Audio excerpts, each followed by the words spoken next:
manual mode. So, kahit itap mo na lang yung paddle shifters, game na kaagad yan. So, ngayon, nakadrive tayo. Downshift ko siya, na second gear.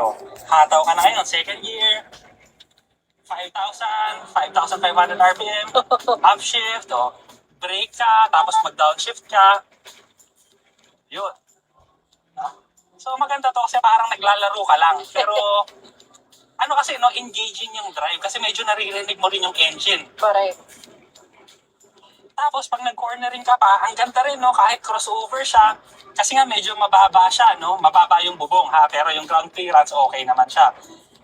Maganda siyang i-corner. Yung sumusunod na parang naka-release ka. Hindi rin siya masyadong mabody roll. Napakagandang laruan. Laruan no?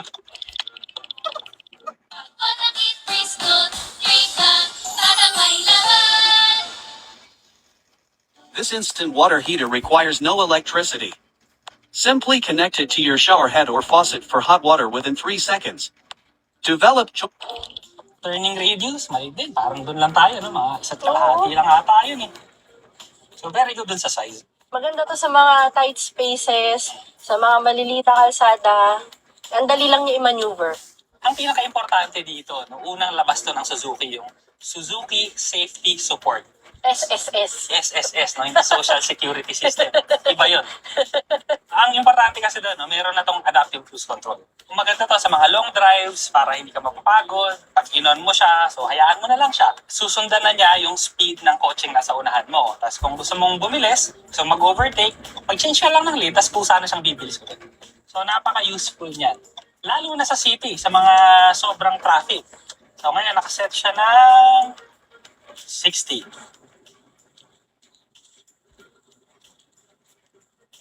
So, minamaintain lang niya yung speed natin, tapos merong motor doon sa unahan. So, ngayon, hindi ako namamereno, pero bumabagal na siya. Nasa 59 na lang tayo, 50, 57. Kasi nga, hindi niya bubungguin yung sasakyan na nasa unahan mo. So, yan yung maganda.